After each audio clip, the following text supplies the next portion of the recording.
Hey everyone, if you're listening to this, you're probably deep in UPSC prep mode, right? I get it. It's a tough exam, both mains and prelims. And time. Well, time is not exactly something you have a lot of. So we do these deep dives to break down, well, kind of like we dissect what's important from sources you know you can trust. Today, Indian Railways. Specifically, what the Union Railway Minister has been saying about it, we're using the India Express and PIB as our roadmap and our goal. To give you, the UPSC aspirant, those golden nuggets about safety, infrastructure, all the financial stuff, the things that matter for your exam. Ready? Let's get into it. Yeah, the Indian Railways are a pretty big deal, right? It's not just getting from point A to B. It's like the backbone of how the country runs, how the economy works, even society. So for anyone prepping for the UPSC, understanding where the railways have been and where they're headed is, well, it's crucial. And honestly, the changes they're talking about, huge.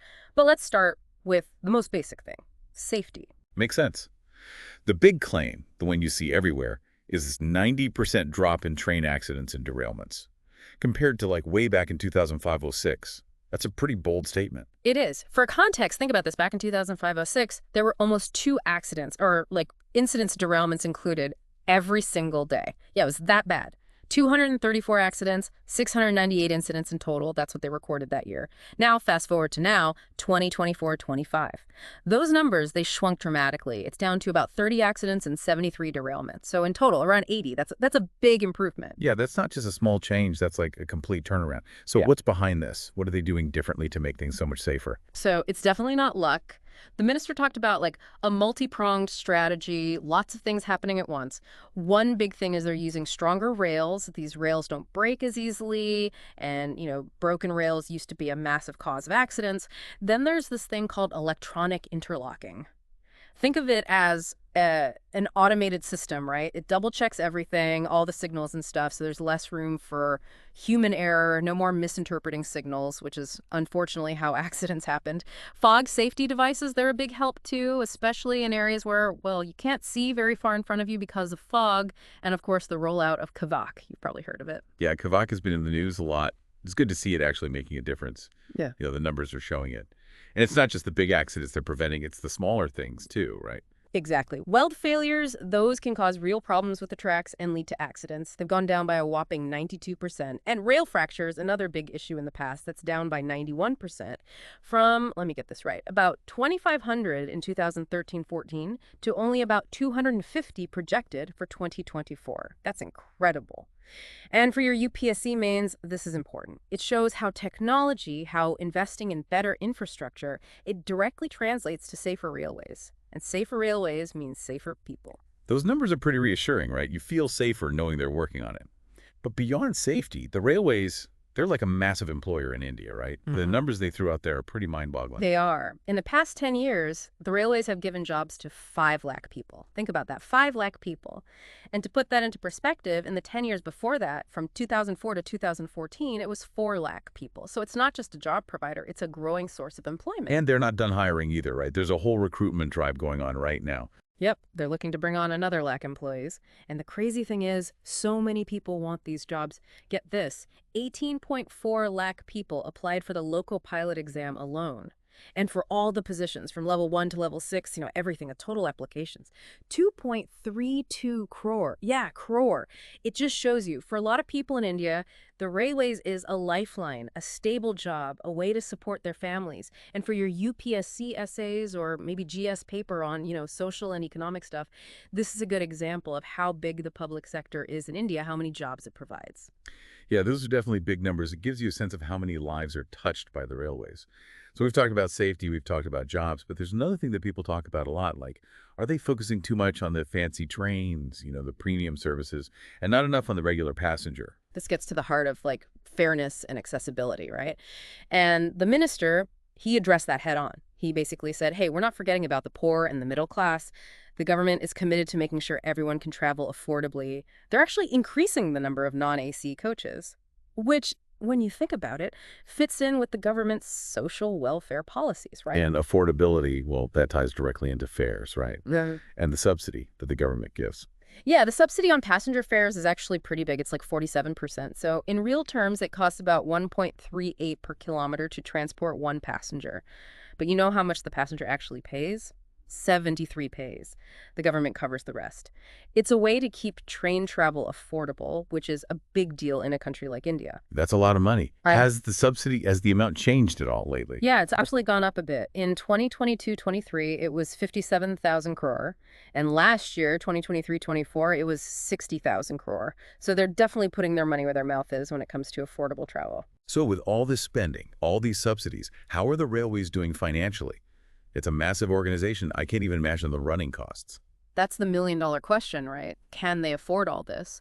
Well, the good news is the minister said that after COVID, which hit everything pretty hard, the railways are back on track, financially speaking. They earned 2.78 lakh crore, and their expenses were 2.75 lakh crore. So they're basically breaking even, which is pretty impressive when you think about it. And if you're taking the UPSC economics optional, or even for GS Paper 3, this is what you want to see, a sector bouncing back, showing resilience. That's a good sign. Now, zooming out a bit, let's look at the bigger picture, globally. Where does India stand when it comes to its railways? This ties into how India is growing economically and how it's becoming more influential globally. One area where we're doing really well is cargo transport. Believe it or not, India is now one of the top 3 countries in the world for cargo carried by rail. We're up there with China and the US, carrying 1.6 billion tons in 2024. That means our freight network is efficient, it can handle huge volumes, and that's important for trade and industry.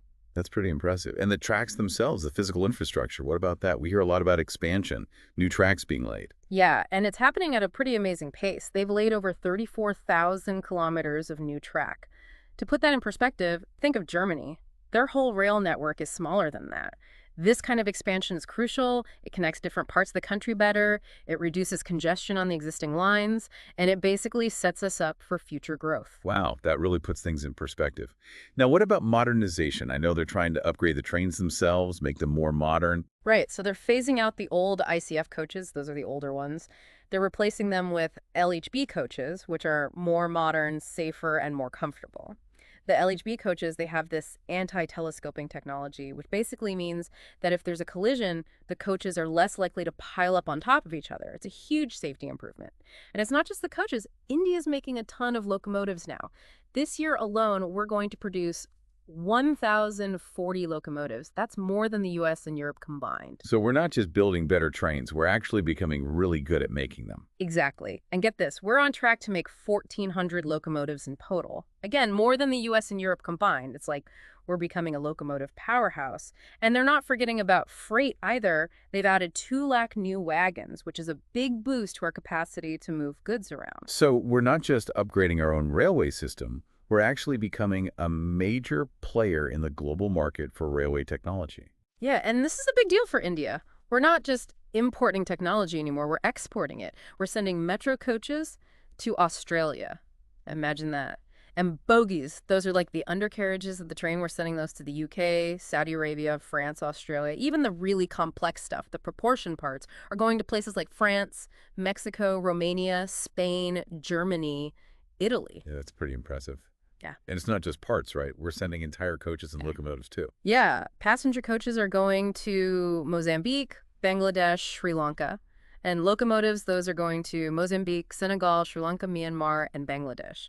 It's a whole new role for India. We're helping other countries develop their railway systems. And for your UPSC International Relations prep, this is important. It shows that India is a serious player on the global stage. We're not just competing, we're collaborating and helping others. It's a really interesting shift. Now, looking ahead, sustainability is a big topic these days. And it's important for the railways too, right? What are they doing to become more environmentally friendly? The Indian Railways have set some pretty ambitious targets. They want to be net zero, which means they're not adding to the greenhouse gases in the atmosphere.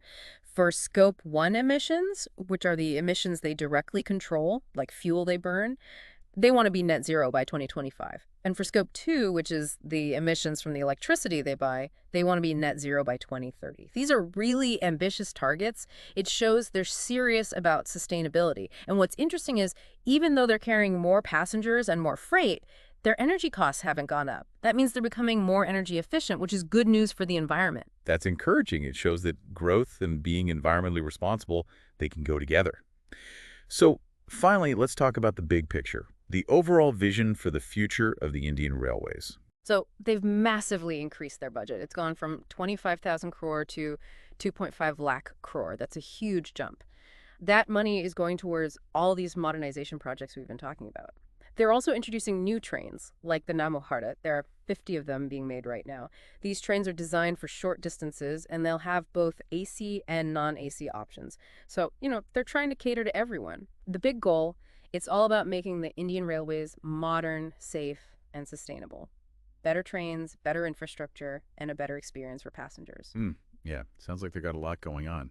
And before we wrap up, the minister also talked about the incident at the New Delhi railway station. Right, the stampede. It was a terrible tragedy. The minister said that they're doing a thorough investigation. They have all the data, the CCTV footage, everything. And they've set up a high-level committee to figure out what happened and make sure it doesn't happen again. For you, the UPSC aspirant, this is something to keep in mind. It shows how important it is to manage infrastructure safely and how even the best systems can have problems. Okay, so for our listeners out there, the ones who are going to crush the UPSC, what are the key takeaways from all this? I'd say there are a few big things to remember. First, railway safety has improved dramatically, and they have the numbers to back it up. Second, the railways are a huge employer, and they're creating even more jobs. Third, they're committed to keeping train travel affordable, especially for the poor and middle class. They're doing this through subsidies and by increasing the number of non-AC coaches. Fourth, the railways are financially healthy. They bounced back strong after COVID. Fifth, India is a global leader in cargo transport by rail, and our infrastructure is expanding rapidly. Sixth, we're not just upgrading our railways, we're also becoming a major exporter of railway technology. And finally, sustainability is a top priority. They're pushing hard to become net zero. All these things, they're important for your UPSC exams, both prelims and mains, especially if you're answering questions about infrastructure, the economy, or industrial development. Yeah, if you want to understand how India is changing, how it's growing, you need to understand the railways. It's all connected. It really is. Yeah. And here's something to think about, something we haven't really touched on. What are the long-term impacts of all this modernization? How will a modern, efficient railway system change India in the next few decades? Socially, economically, all of it. It's a big question, and there are no easy answers. It's definitely something to think about.